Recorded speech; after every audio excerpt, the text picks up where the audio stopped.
Sadik hates Rivals Week. I don't hate Rivals Week. I just don't think the players circled those games. They're like, but here's the thing, Sadik. The NBA it's circle these propaganda. games. But how am I supposed to care about games? And I don't think that the players care about. I think them is just another regular season game. Brass didn't make it up though. It's the fans that made it up, and also the teams that made it up. That's why they made it in the Rivals Week. No, I know. I'm saying I get it, right? I just think it's marketing. I think it's marketing. I could be wrong, but I don't think it's marketing. It's been 2 years. It's been happening for 2 years now. All right. Mm-hmm. This is the second year. Or right? Yeah, whatever. Okay. Sorry, you're right. Not whatever. I apologize. But all right. When I first saw it, oh, this is just like they gassed it up and everything. I was like, okay, let's see what's going on. I wasn't really like it. Just felt like another week of regular season games. It wasn't like it was, and maybe and like especially after the in-season tournament. Mm-hmm. It's I'm like that's like players playing like they care about this stuff. Yeah. This is just like, oh yeah, we're rivals because the fans say we're rivals, and let's go out and we compete in the playoffs a couple times. I don't think, and you know me, I love when people are rivals, when they're really rivals. Mm-hmm. The only thing I hate more than people who aren't rivals are fake rivals. I'm not here for the fake ones. I'm not here for marketing and propaganda. All right. If you don't really hate the person on the other side of the court, just play basketball and then go home to your wife and kids. All right. That's all I gotta say. I got a question. I got one question for you. Yeah, what's up? So are you telling me, move aside the whole thing about like players hating each other. I don't think players hate each other. They all make millions of dollars. Yeah. They don't care about that. But are you telling me that the Boston Celtics, the team that you're a fan of, allegedly, come on, you're stopping the flow. He's not doing this. Do you think that the Boston Celtics, like the Miami Heat, the team that beat them in the playoffs, and the team that always runs into them back and forth all the way from another era, do you think vice versa? Do you think the Boston Celtics like them? I think especially after what Haslam said. That's not marketing. That's a topic for the later in the talk. And I think that's Haslam. But I guarantee you, first off, I think the Celtics want to beat the Heat if they play them again in the playoffs. They can care less if they beat them in the regular season. All right, let's get that out the way. All right, because last year we beat them in the regular season. That didn't mean anything to us. So what are we talking about? Like, obviously, it doesn't mean anything. I get you're defending your point, but I also think you're part of the problem because you say you want rivalries, on one time. You say you want to be interested in the regular season, but when given the opportunity to tune in and have the pride and go to war, you kind of you're shying away from it. It's just another regular season game. I remember back then. Hold on, let me finish. I remember back then when the Bulls used to play the Heat. D Rose versus LeBron. That shit was like war to me. I would go to school in my jersey. I would get ready for war. I hate LeBron. I hate LaFleur. But why though? Why? I am ready for a battle. Wait, I'm glad you brought that up. Not because hold on, real quick. Not because D Rose hated anyone. Yeah. Okay, Joakim Noah might have hated LeBron. But I just knew that this game was something different. Yeah. No, listen, I knew these are the ones that we're gonna see later on. And I'm glad you brought that up because why did you? Because you knew Derrick Rose circled that game. You knew Derrick Rose said, "I want to beat LeBron D Wade." No, No. Even all the fans did too. I know, but you knew the fans circled because you knew the Bulls circled this game. They said, "We want to beat these guys." So the Celtics are not circling the Heat. I don't think. Make jumped in. He said, "No, we're not." Guled, you have to understand Guled, right? Yeah, I'm coming right. Like I said, I came in with the NCAA tournament. I wasn't that hype on it. I was proven wrong, and I stand by that. They proved me wrong. I will come back to the pod and tell you I was wrong. But I've seen this stuff before. There's new era players. I haven't seen it. I say it 100 times in the pod. I'll say it again. When someone shows you who they are, believe them. I see this new era of NBA players. They're not circling these games. Yeah, they're not. Big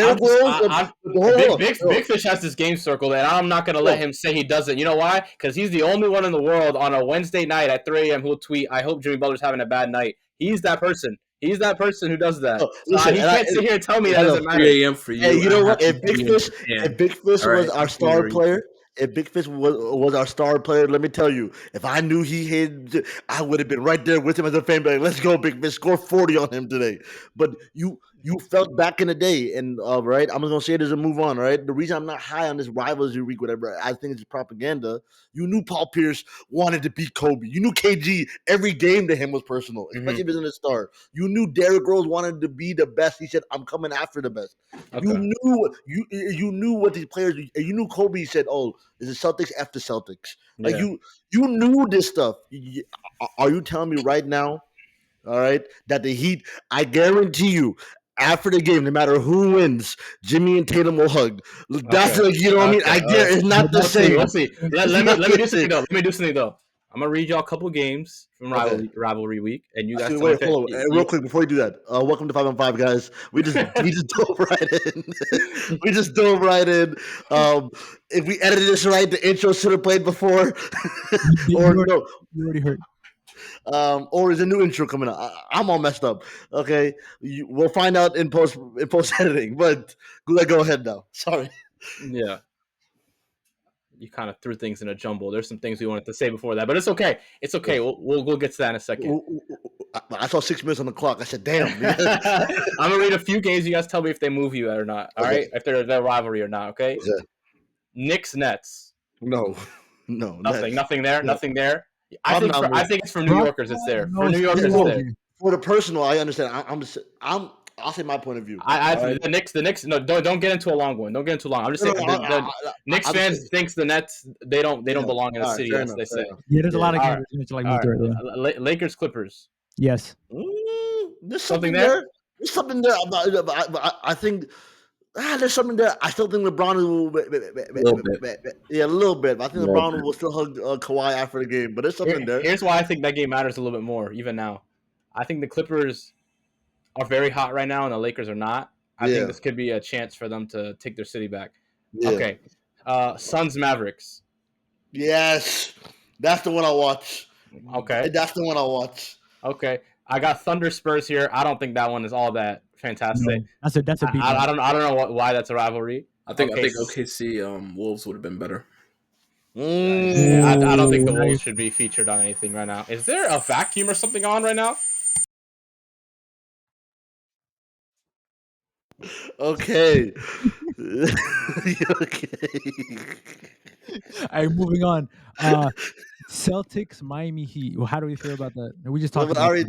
Absolutely mid. They're not our rivals. They are not our rivals. They're not on our rivals. In my eyes, and listen, we'll talk about Celtics, man. This is Celtics corner with no Guled.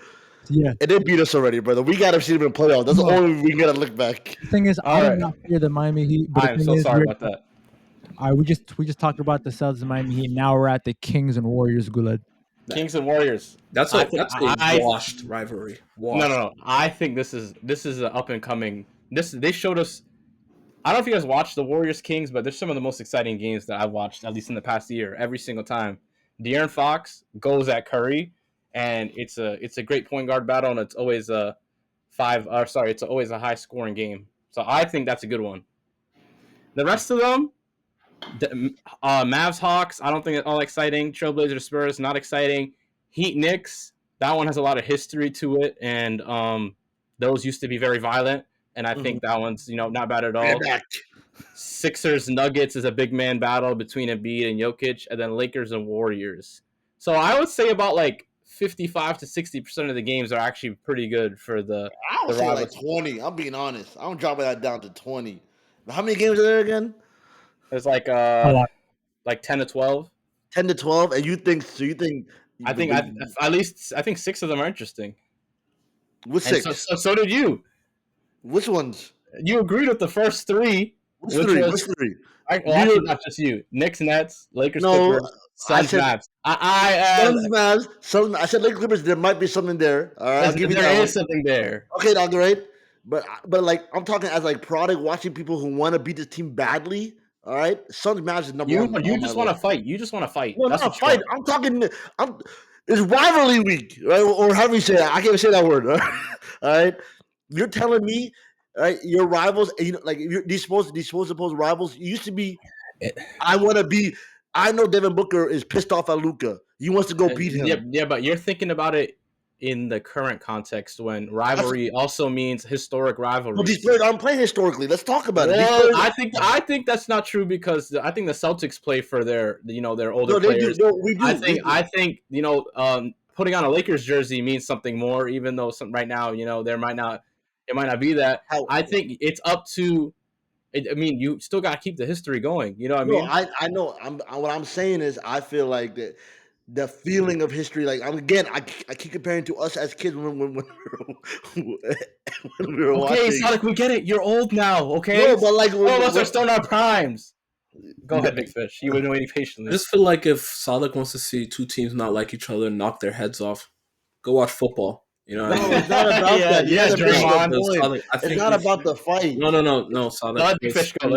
Your language, right?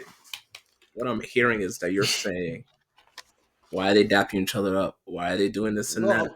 So the most important part of the rivalry is how close it can get to a playoff game on the court. So what is that was good. Two teams who can bring the NBA product from the normal flow to the highest flow. Like Big Fish. Not a rivalry, but the way the Celtics and Nuggets had a really good close playoff game. Yeah. And then adding on a little tension, a little history is just a plus. Okay? And I hear you. What NBA's trying to do is not just a storyline, but have select games on TV that can give a playoff feel. And cut out all the weak fat of the league. You're right. And I can't wait for focus on Big Fish fully lands being like, all happy and stuff with them. I just feel like you're looking at it from the wrong optics. Yeah, right? and just stop being frustrated, man. This is not. And I hear you guys. Wait, I just want to say I hear you guys, and I can't wait. This is a guy who doesn't listen. You just want to talk next. No, I'm saying you guys are right next. And okay, I got you. Sadik, go ahead, speak, but 10 is sliding in next. I can't wait for the playoff feel of the Hawks versus Mavs or the Blazers versus Spurs. What are we talking about? Don't give me this playoff feel when we're talking about Blazers and Spurs. Some of them are a little questionable. Some of them are a little questionable. Okay, then so it goes back to my point. But also, I have to admit, you don't watch every single game every night. You don't know that maybe the Trae Young crew is beefing against the Luka crew because they got traded for each other. We don't know that. We don't know that these little things. Maybe they're trying to create something there. The fan bases know. But if they're parading it, it's not there. It's not rival. Hey, I said about 50 to 60% of them can be good. Let's see what happens with these other ones. 10, go ahead, 10. Guys. Big Fish said it perfectly, though. He did say, Big Fish, you cook. But altogether, we have to decide what we want as fans. Because we can't, every season, we can't just say regular season is meaningless. We have to wait for the playoffs. Don't worry about this. What happens in the playoffs?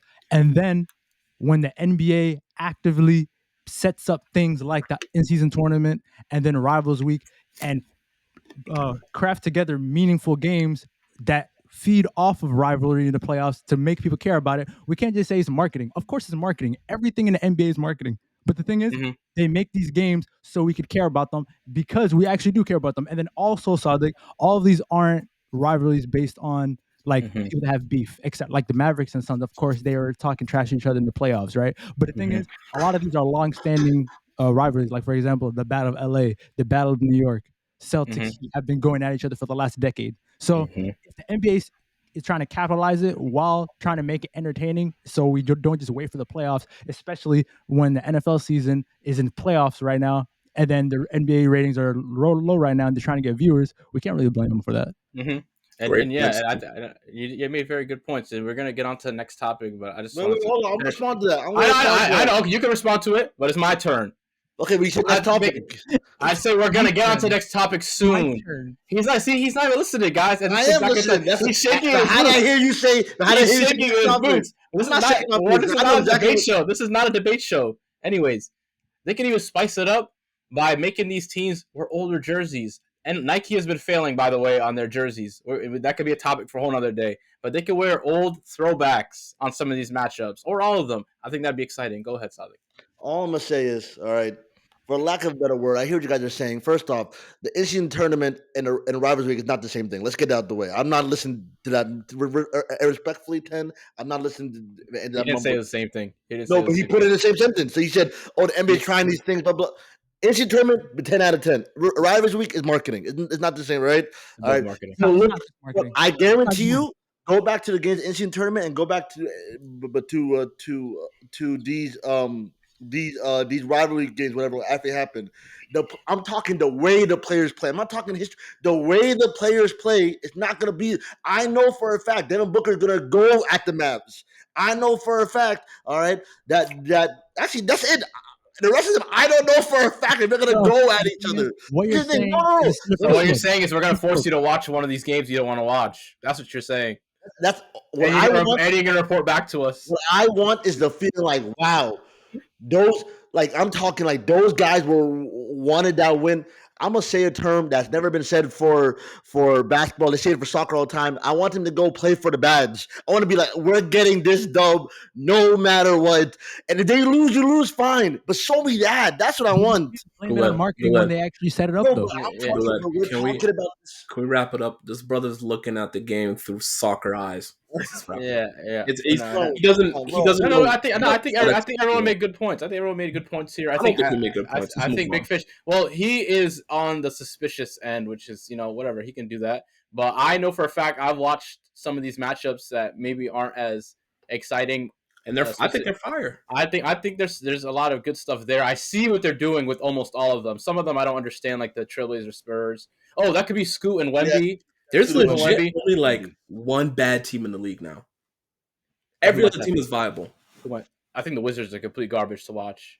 I think the Hornets. But they're gonna give you a show. I don't want no. I think so. I don't know if there's only one. I don't think there's only one. They haven't figured it out as a team, but you can't deny the talent on that roster. No, I'm not. I can't deny it. I deny the talent. I won't deny it. I'm a straight ride. All right, let's move on. Now, can I transition this real quick? Yeah, go ahead, buddy. If you want to talk about NBA product, if you want to talk about what Adam Silver got in his back pocket, there's nothing better than what the Indiana Pacers just did. Okay? They just stole the pink diamond. They just stole the Mona Lisa. Okay? They pulled off heist of the century, Lupin type stuff. Okay? They traded away Bruce Brown, some filler player, don't even know his name, and picks that are not even going to be good besides the 2026 one. Yep. For Pascal Siakam. Okay? Not a scrub. Not a project player like OG. I'm just kidding. But I'm going to tell you this. What I'm telling you is this. Even if he doesn't re-sign, this is what I'm talking about. This is what I'm talking about when a franchise has to be held accountable, when a front office has to be accountable, when they got to put their chips down and say, we're going to be aggressive.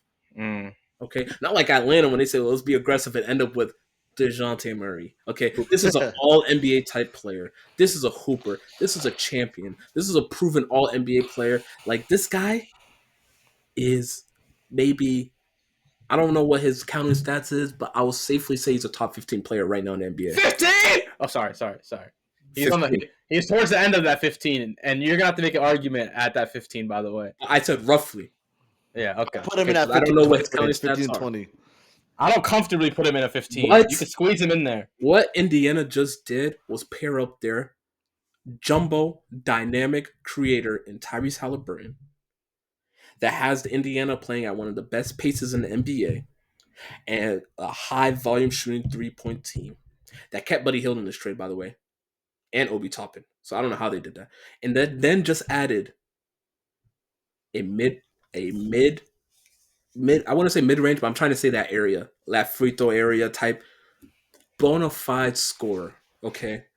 They just solidified that they're not going to get boxed in the playoffs, that they're going to have counters, and now they have a two-man game, and now Siakam has the first time in his career a stretch five play next to him. All I want to say is Marcus All. Stretch five. All I'm saying now is, right, what Indiana did prove to me that what a lot of teams don't have the balls to do, all right? Go get that trade. Talking to his, his agent. I know I'm taking a long time. I was like his agent telling other teams, I'm not going to re-sign. They said this, we dare you. Okay? As soon as you play with this guy for a week, you're going to be drunk. We got you. Go ahead, Ten. I really like this trade. Absolutely. And it's a great trade for the Pacers, and How do you feel also leaving Toronto though? I think he's happy because he's actually going to a team that's serious right now. I see what you did there. That was a I good see what you save. did there, but That was a I good drove, save. I drove the That was a bus right good past. save. I drove the bus right past. I drove the. But the thing is, going to Indiana, I think.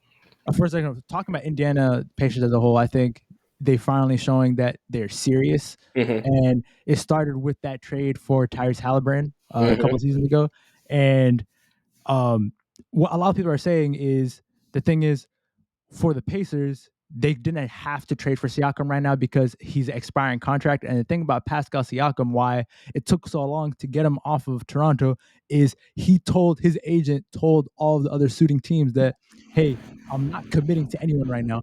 So if you want to trade for me, risk me not staying because I'm going to take the best deal or whatever I want to go in the summer, right? So by Indiana doing that, number one, they show that they're serious about adding a new piece. And Abdi, I know you said, or Big Fish, I know you said that the Pacers, they're one of the best offenses right now. I know we don't want to put too much stock into this. Say it, because I was gonna say it anyway. Say it. Statistically, they are the best offense in NBA history. Hear me out. This is what I say about this. Per 100 possessions, they're averaging the most points ever in NBA. And they added someone who fits into that perfectly. And they added someone that's going to run in transition, someone who is that could shoot in the perimeter, that could pick and pop, that can screen and roll, and he's someone that they could put on defense because their coach has been saying that they have no one that could guard anyone on defense, and they have someone finally that can guard someone on I defense. actually So think that's a I think little it's all overrated. around thing. I actually think we shouldn't buy What's into that. overrated?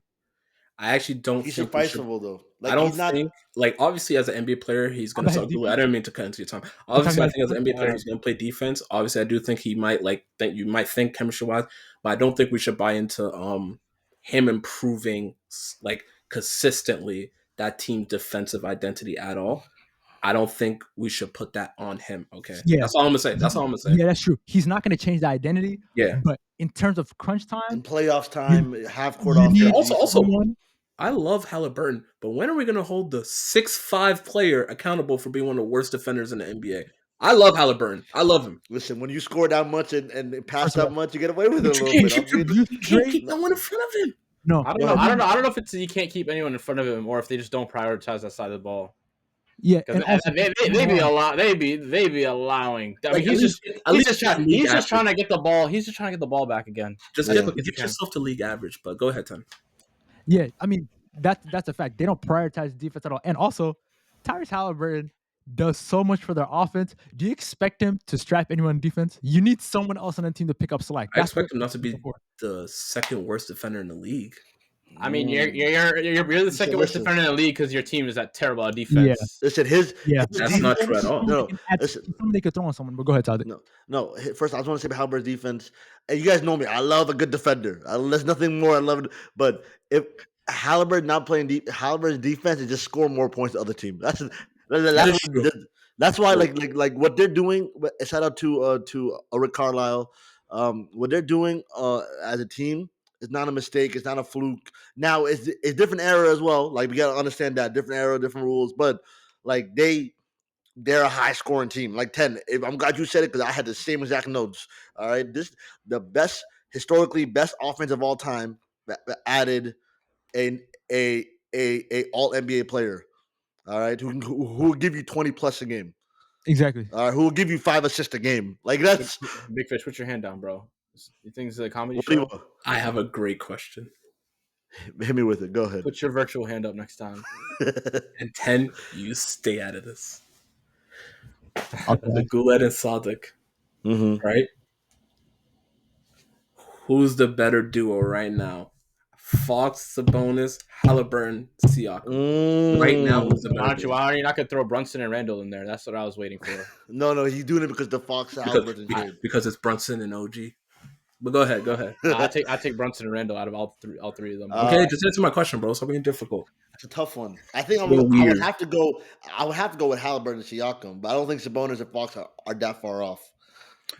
I'm going Fox and Sabonis because I think Fox is the best player out of all four of them. He's the best player out of all of them. Yeah, I think he's the best player out of all of them. Absolute casual. All right. No, he plays both sides of the ball. He can score with the best of them. He's one of the best clutch. clutch. He's the best clutch performer in the league last year. By the And he went toe to toe with Steph Curry last year. So that's what I see. That's what I see. I think personally, I just think Siakam. I think in my eyes, this and Glenn, you tell me if I'm tripping. I think Fox Halliburton.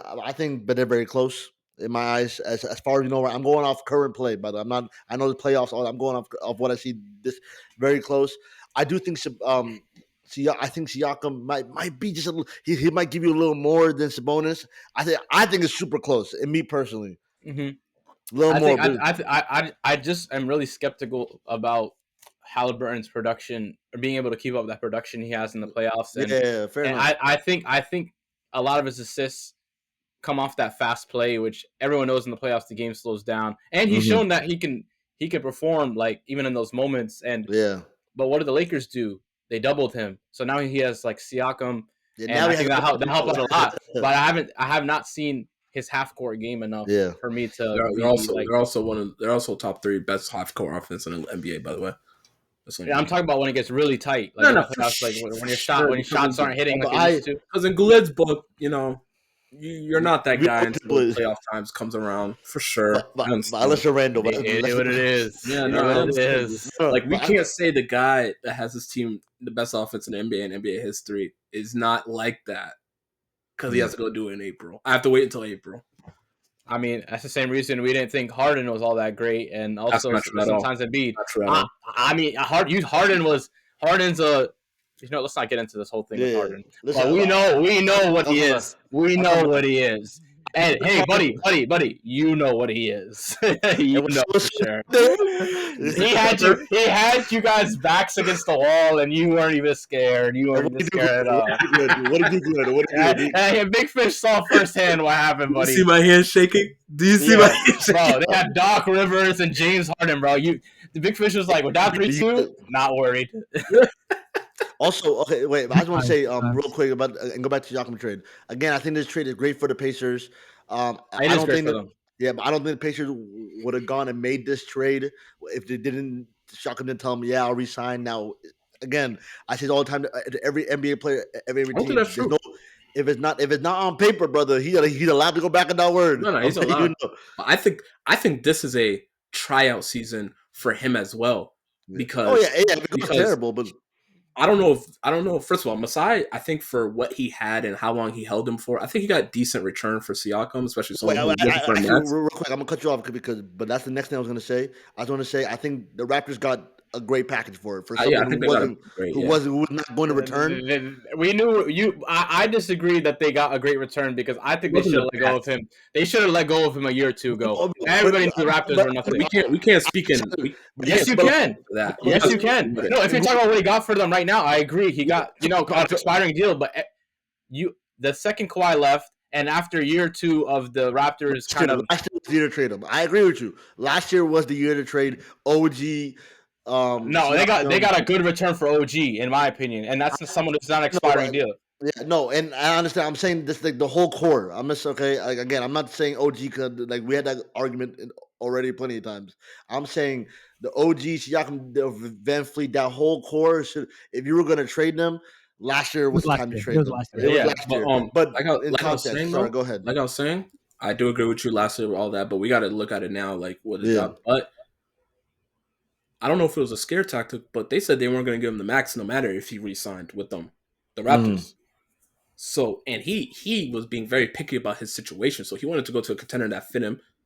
So, this is going to be a prove-it season for him as well, all right? And there's no better team to show it off than a young point guard that he can be 1B2, 1A2, all right? So, Siakam... I think he's going to re-sign, personally. There's a good chance. They can offer him most money. It's gonna be one of those. I'm gonna test it a little bit, Might not resign right away, but he's definitely gonna probably resign. Bro. Someone like that who came out of the G League and just works. He's not a player that I think everybody in the league would max. But he got traded to a team that, first of all, I think Toronto has his rights to pay him the most. So by getting traded to Indiana, I think they keep those rights to like pay him at the maximum. That'd be crazy. And I think Indiana is in a position where they're not going to get the kind of free agents they're looking for. So I think they go ahead and max him. I mean, they gave Bruce Brown $20 million a year. It's a no-brainer to them. Yeah, so I think they're going to offer him they're going to offer him the max, and he's going to take it. Now, is he going to stay through his whole contract? I don't know.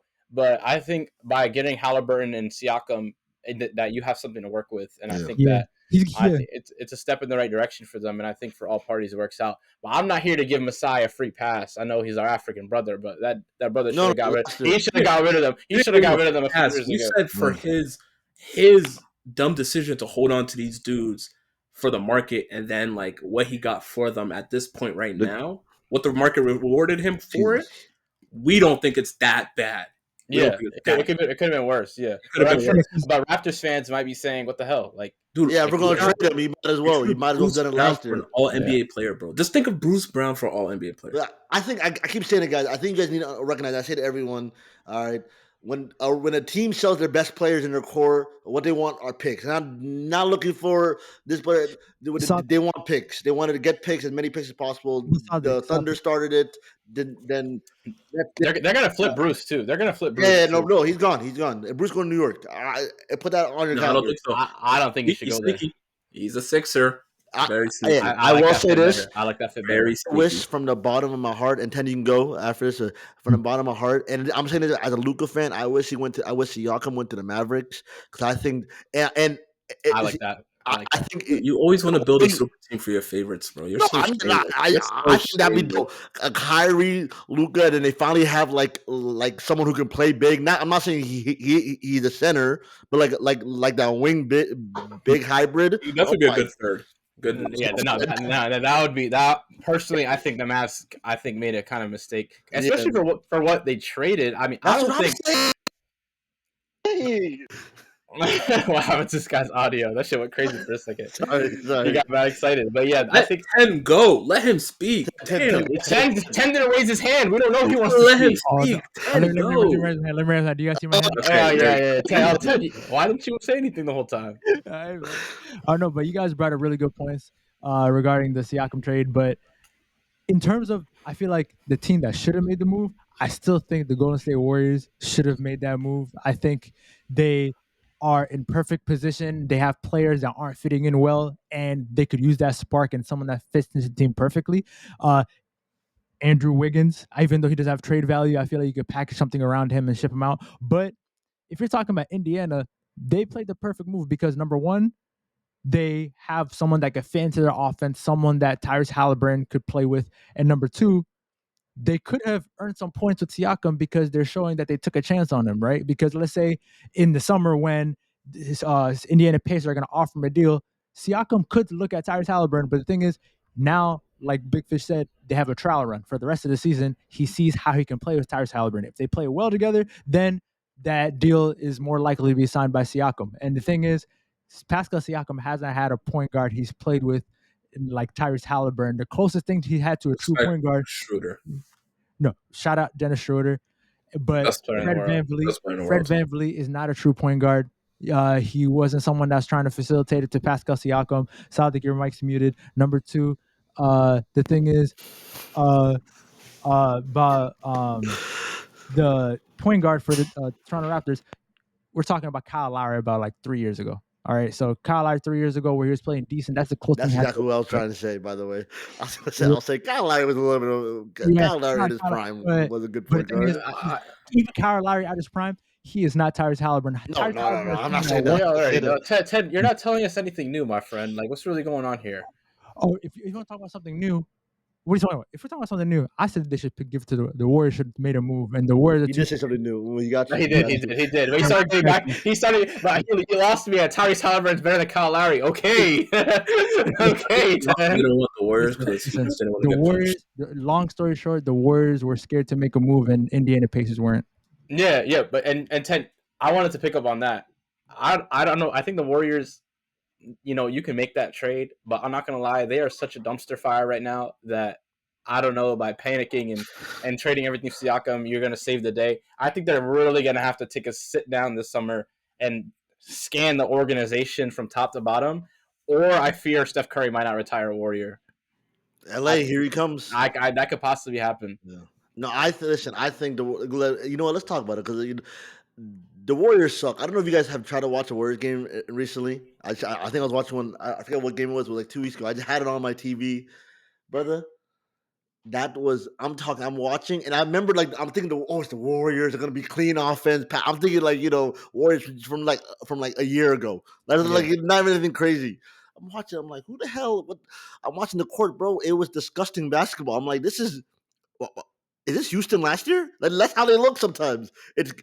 Curry is Jalen Green who just runs around screens and try to get the ball or something. He gets the ball, and like Curry is a better Jalen Green. He's like, okay, I'll make something work, and everyone else kind of stands there. And then finally, Kevin Porter Jr., aka Klay Thompson, finally gets the ball and just it tucks up a shot. It's ugly basketball. It's so bad right now.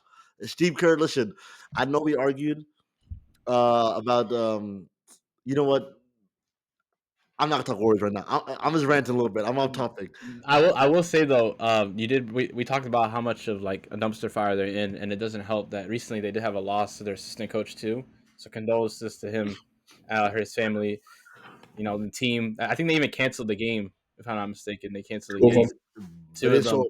And we don't know how that's going to affect them now too. I mean, that's someone that they saw every day, went to work with, could possibly have good relations with. So, it's just not a good situation over there. And who knows if teams are going to help them rally or going to send them more into a spiral. So fair. I don't know. I just don't think right now would have been a time to make a big move like that. So sure. I have a question for you guys, and I'm just kind of throw you guys in right now. Who do you think? Which NBA team do you think is in the most danger? Like, which one is the biggest dumpster fire? Like, and they have the most work to do. Most work to do. I don't know if most work to do is the same as a dumpster fire. I am. When I say that, I'm talking. I'm sorry. I'm talking about teams that are dumpster fires and they have the most work to do to go fix that fire. Yeah. Okay. Well, Warriors obviously is one, but I can give three that have come to my mind right away. I'm not going to get into like the specifics, but I think them, the Lakers, who I thought was a really good roster, they need to shift some things around. I'm not sold on D'Lo. And then third, the Atlanta Hawks has been especially stinky, and they shouldn't be because they have someone who I think is capable of being a top 15, top 10 player in Trae Young, and DeJounte Murray, who's a great player, who I don't think was ever going to be a good fit on that team, and they should move off of him as soon as possible. They've had coaching changes, so I think those are the three biggest dumpster fires right now. All right, 10.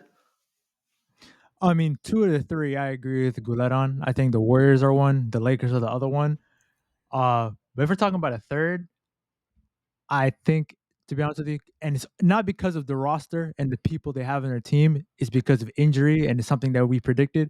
I think the Phoenix Suns are a disappointment right now because the thing is, they played really well with their big three, but Bradley Beal has not been able to stay on the court, and we're going to hit the point, guys. It looks like we're getting closer and closer to the point where we're getting so close to the playoffs. This big three does not have the reps in, and the excuse they're always trying to build up. Oh, Bradley Beal hurt his back. KD on the way. Well, I don't think the big three is the scheme that works anymore, and I don't think it has been for some years now. Yeah, I mean the thing is, the rest of the league is catching on where you just need two great players and a lot of great role players on the team. And coaching is back, buddy. Coaching is back. You know what's crazy, Guled? I just realized about your point. What player in the last couple of years has always been in a big three? This man KD is the brother's trying to follow the LeBron pattern, bro. Like this ain't 2012 anymore. It's not working him, though, because KD has been consistent with the Suns. KD has been doing his thing. He's been on the court. He's been playing well, but he's a bad GM. He's a bad GM. No, I'm telling you, bro. I'm telling you, he's a bad GM. He's made bad decisions roster wise. He couldn't control Kyrie. Control Kyrie. Harden's like, what the hell's going on over here? Sadik, when are you gonna ask me? Ever since he left OKC, he's been trying to recreate that magic, and I just feel so bad, because he's showing us. Abdi said it. He sometimes shows us he's not him, and I don't want to believe it. I still don't believe it. But the evidence is not helping us. Someone shows you who they are, Guled. I'm not gonna believe it, man. That's the easy money sniper. He's Kevin Durant. You man, I just for you. You guys may call me crazy. Oh, here we go. Okay. But I come from a long family of hunters, so I have a good nose. Okay. And I smell smoke somewhere. And I'm going to say what? It might be because the beam is lit, but Sacktown. Okay. What? I'm going to tell you why. All right. This is a team now that has lost 4 in a row. Okay. Their roster, they've been losing big leads and then just fumbling, stuff like that. Of course, the Aaron Fox is him. Of course, Sabonis is still viable. Okay. Sorry. Of course, Malik Monk is him. Of course, Keegan Murray is a great young player, right? But I feel like the script, not the script, but teams are just much better at playing them now. You know, they lost bad against a struggling Pelican team that turned it around. They lost to, I think it was the Clippers recently that they were up big against. Like they lost to OKC as well. They might have lost to OKC, but all I'm saying is this: they might have some tough decisions to make roster wise soon. Okay. Harrison Barnes. If they want to, if they want to maximize Fox's window, they were in Siakam talks. But that would have been the fact that they couldn't get it there. No, that was Siakam though, right? It was Siakam who send Sabonis back home. Yeah. That would move me. Be very, vigilant about what's going over there in Sacktown, right? I don't agree, man. I don't agree with that one, but it's everyone's personal. It's everyone's personal. That's right. You know I think Sacktown is exactly where we. Do you know what their record is? 23-18. That's not bad. That's closer to 500. All right, but everyone else in the West. They surprised us last year. They surprised us last year by even getting into playoffs. That's what I'm saying. And sometimes that pixie dust doesn't translate to the next season. I mean, I think they're. If you okay, it's my opinion. Yeah, that's what I'm saying. Dude, we disagree. All I'm saying, I'm gonna say this, and I'll say mine. Hey, Indiana's 24-18, buddy. So you better be careful. Halliburton rolled his ankle. I don't care. He's also injury prone. We're gonna have to have a conversation soon. He is. The floor is slippery. Listen, the Kings are 2 games behind the Pelicans and 3 games behind the Clippers. I think they're fine in my eyes. I think they're fine. But my biggest dumpster fire, one is the Bulls. I think the Bulls have no idea what they're doing because right when they're about to trade Zach LaVine, he got hurt. So now they can't trade him. So they're cooked. I think that's the fire that's like the biggest right now. And there's no firefighters. That you know what the problem is? That's how you know, and I know this personally, but I know the Bulls front office is, and the ownership, actually, this goes all the way into ownership, is very, very bad. Like, I believe it. They're putting the price tag way too high for years, and they're not coming up off of it. At what point are you going to, make that trade? Because I think they can actually get a great return on Zach LaVine, on DeRozan, but they need to stop making the price so unrealistic. And then my other one, Guled, you said it. I think because I think the biggest does fire that needs work. Yes, the Lakers are a fire right now, worried, but I know people are working there. I know there's firefighters on the scene. Someone called 911. I think the Hawks there's like 2 firefighters there at most. And I say it for years, and I'd be arguing about this for a lot, but I've never seen NBA a 2-point guard team work. Murray's a point guard. I don't care what no one says. Trae Young's a point guard. It never works. It's never. I've never seen it work, and if it has, it worked maybe 10% of the time in NBA history. Maybe. Hey, I think Kyrie and Harden was going to work personally. Dude, listen, all right. So I've never seen it work. So I think they made a mistake, and then they're in the same boat they were 3 years ago. Honestly, a worse boat. Let's talk about it. Right. So there's that was not a win-win trade. Stop putting that in our fans' heads. Stop. Which one was the win-win? No. Like, he keeps trying to sprinkle these little thoughts that, they won. The Kings won this trade. They did the right thing. He said that. Screw you. Screw your dumb glasses. Screw your talent ID. And screw your brain, dude. Dead ass. And I bet the Celtics fans talk about my glorious King Halliburton. I'm just kidding. I bet the Celtics are saying screw Jokic and Murray right now. Because he got destroyed by the. That's a great transition. Great segue right there. I hate when I make a transition and you guys talk about it. Can you guys just move on? It was great though. It was great. We got to give it props. No, I don't need props. Good job, Guled. Good job. Yeah. Ted, go ahead, Ted. Ted, go ahead. What you see? We're 21. We're 20-1 at home now. Guys, you guys know what time it is. It's that time of week.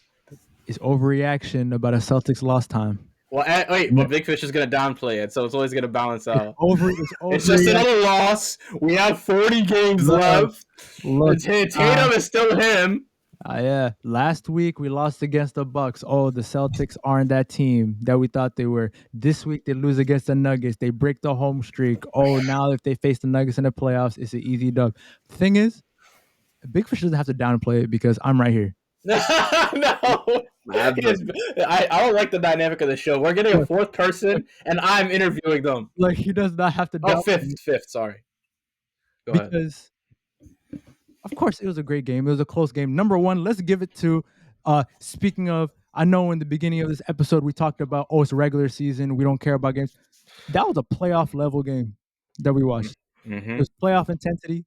Those players literally acted like it was the playoffs, and it kind of felt like a finals preview, to be honest with you. We're talking about the Denver Nuggets, who last season they were number one seed for most of the season. They kind of took the foot off the gas, had little injuries here and there, and they're at number 3 seed right now. They're not the spotlight like the Minnesota Timberwolves and the Thunder are, but the Nuggets are still the Nuggets, and if they want to turn it on, they could still be that NBA Finals team. And when the Celtics came up on their schedule and they had that long home streak, they sat up, and now we see what they're gonna do in April, and so on and so forth. But the thing about the Celtics is, I like the way they matched up with them. But the thing is, I feel like if it was NBA, first of all, that would be a beautiful NBA Final series if we played them in 2 weeks. I think that series would probably go to 7. But I'm not too mad about the Celtics losing that game. I think it was just a couple of bad decisions the last minute. Tatum kind of had a little bit of a meltdown the last 45 seconds of the game. Bad shot. They played great defense on him. But I'm not really too mad about it. It's nothing that the Celtics can't fix if we play them. Guled, do you have a question, sir? I do actually have a question because, I wanted to revisit something. Yes. First of all, as a unbiased NBA fan, I love our basketball. Let me just tell you guys that I would be all in on a Celtics Nuggets finals. I love the way both of you guys play basketball. I love the stars in there. I think they all have clutch performers, and I just like the brand of basketball. Okay, let me say that. I like Joe Mazzulla. I like his intensity. I like Joe Mazzulla, and I love Mike Malone. Okay, but let me ask you something. I like it better say but. No, I'm not gonna say but. I am just curious. I wanted to revisit Jamal Murray. I just wanted to know what your thoughts were watching it front row. Him only scoring off Jokic creation. I mean, how was that? How was that? How was that? How was that personally? I'm sorry, I'm being facetious. Just tell me what you thought about Jamal Murray, okay? I think Jamal Murray is a great player, and I think he played great. The thing about Jamal Murray, and I feel like 35, 8, and 5, by the way. Oh yeah. He did great. Jokic played great too. He was 1 assist away from a triple-double. But the thing about Jamal Murray, don't get me wrong, I never said Jamal Murray was a bad player. The only thing that I attacked on this pod over and over again was we have a bad argument between Jamal Murray and Tyrese Halliburton, the two completely different players. And if they both were leading a team, I feel like they're both two different types of production. That's why that's not the question I asked you. I said, how did he perform? What did you think? If you guys matched him in the finals, I mean, do you think that he would give you all problems? Like, what are you guys gonna do to stop him? Like, what happened? What went wrong? I think he did great, and I feel like, first of all, he wouldn't be able to do that stat line 4 times in 2 weeks in the playoffs because we have too many guards. I'll say this: he scored 50 in the first round. Twice. He scored 50 twice in the first round. And he did that stat line a few times last year. But continue. Go ahead. Continue. So if you think he's going to score 35 on a consistent basis. On 15 for 21 shooting, by the way. Okay, so that was great. So if you think that's consistent against the defenders, naming out a Derek White, Drew Holiday, Jason Tatum, Jaylen Brown, all switchable on Jamal Murray. If you think that's reproducible, I don't know if that's a word, but I said I'm sure it is. Do you think he could produce that over and over again in a playoff series, which is what we're really comparing this to, because we're translating everything we see in a regular season game to if it can happen in the playoffs. I don't think you could do that over and over again. But shout out Jamal Murray. He's a great scorer. Even though he's playing with a great passer, even though he can create a shot for himself as well. But I don't think that's sustainable against the Celtics defense. Okay. Who wants to go next? I'll go. Actually, go ahead. Go ahead, Big Fish. Mine might be a little long-winded in case you want to go first. I'll make it short and simple. Long-winded. Y'all You can go. got 10 minutes. Solid. I'll go after you. Okay, but I'll be quick. All right, this is all I want to say. Just pass it to me. Okay, Jamal Murray's a league winner. I think we got in this big argument because we compared Jamal Murray to Halliburton. Just how this whole story arc started. All right. I'm also trying to carve out his section in the league because I feel like he's been buried for a while. Now, listen, when you play as someone as prolific, Besides Jokic. When you play, now everyone recognizes Jokic. When you play as someone, it's the Kyrie effect. When you play as someone who's at the time arguably like the best player in the league, no matter what you do, people are going to see you as Robin. You're the Robin, which he is. That was a good comparison. By the way. He's a Kyrie in the league right now. When Kyrie was playing LeBron, yes, we knew who Kyrie was, but no one was like, oh, Kyrie. You said Braun first every time. You say Braun first. You say Jokic first, brother. Let me tell you right now. If it's a pick and roll, I had to pick one. I'm telling my nigga guard Jokic. I think he's suffering. He's suffering from the Kyrie disease. That's all it is. It's not fair. You can say it's not fair. I recognize his talent. I'll say a funny thing that happened. Me and Guled were at his house, and Jamal Murray and Jokic were playing. And every time Jamal Murray scored, he said, "Wow!" And look at Jokic go make that bucket. And Jokic was on the bench. So, I was like, all right, bro. I'm not gonna lie. That's one of my favorite things to do now. No. Listen, I see what you're saying. Like I'm just telling you, he's suffering from the Kyrie disease. So even if you're right, he is on you to prove because it's hard to prove. Fair enough. Big Fish, go ahead, man. I just want to make sure I respond to everything. Okay. So that's why I wanted to go last. Guled, what you're doing to our fans is disingenuous. God damn it. Very disingenuous. Guled's taking conversations before and putting the wrong intentions on them. Me and whoever was on my side, I believe it was 10, had no issue with Jamal Murray, had no disrespect towards him, his resume, his game, his skill set, his place in the league. All we said was, right, when it comes to a team, his role is very different from Halliburton. Halliburton is an offense the same way, and like Joker is a offense. Okay, does Jamal Murray benefit from the best offensive passer in the league? Sure. Offensive creator in the league? Sure. I'm not gonna sit here and handpick every play with you, which one he created, which one he didn't. You can have it. Say he doesn't create any of them. Okay. I'll say this. Onto the Celtics game. That was the best game I've seen so far between Celtics. Even though we didn't win, that was my favorite game to watch. It felt like a playoff game.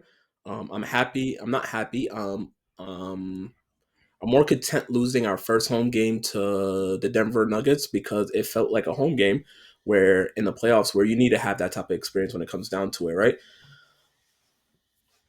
What I'm going to say is Celtics defense, to the untrained eye, didn't do its job, right? But when you really look at it, we actually did our job. Nobody else on the Nuggets got off, right?